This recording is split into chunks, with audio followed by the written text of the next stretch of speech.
unfunded growth, about 2,500 FTE unfunded this year, while CSN has cut its budget in this fiscal year by 10%. We still grew by 6.5% fall semester.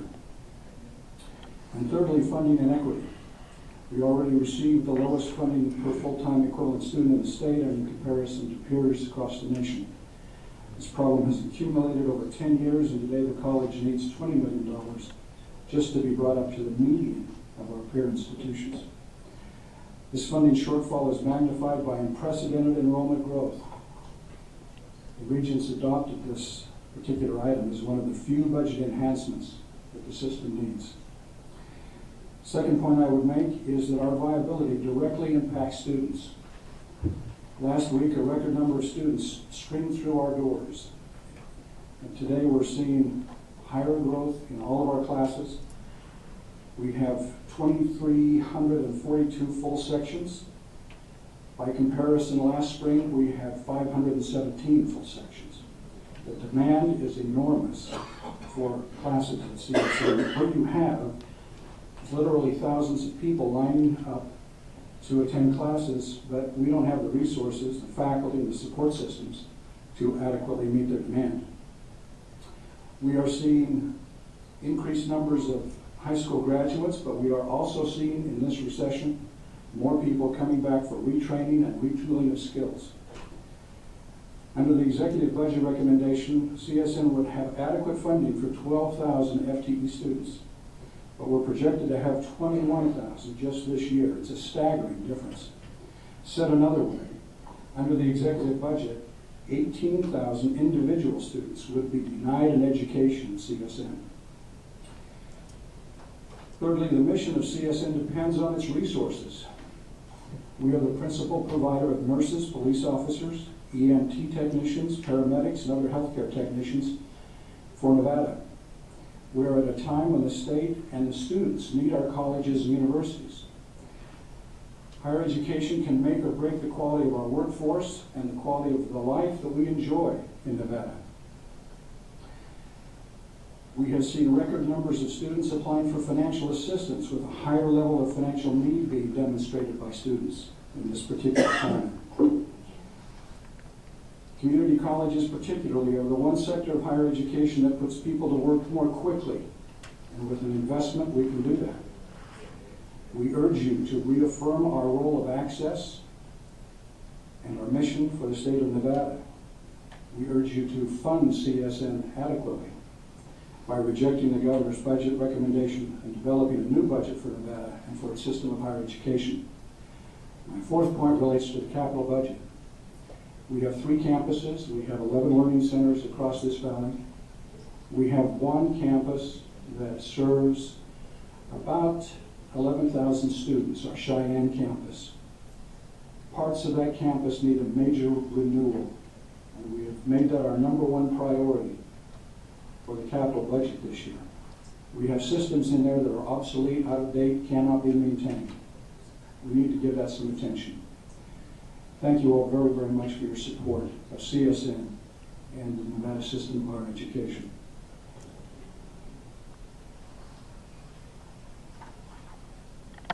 Thank you for your testimony. Good afternoon. Good afternoon, Mr. Chair and Madam Chair. And I'd like to welcome the students here from Nevada State College who are here to support us and also learn the process. But a 50% reduction to Nevada State College's budget would have an impact on all of our programs. But let's look at the impact it would have on the state. And on. Excuse me, Doc, you got to tell us who you are. I'm Fred Mariansky, president of Nevada State College. Sorry, sir. Okay. Our nursing program would be severely cut. Nevada and California among the bottom 2 states in terms of number of nurses per capita.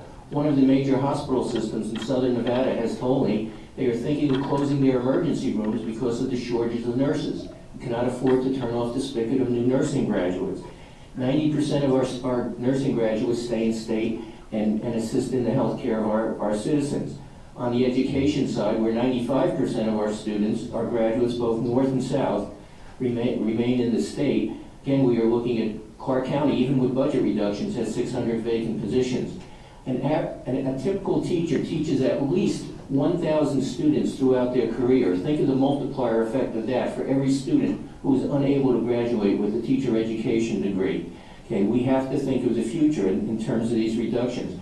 Our psychology program is a major producer of new employees working in the targeted case management area in mental health, dealing with the most underprivileged and severely ill of those individuals. Again, a serious impact, and we know that our mental health system has major problems. One of the charges of Nevada State College is to reach out and serve and provide access to the baccalaureate to the underserved populations of the state. 41% of our students are the first in their family ever to attend college. 43% are minorities.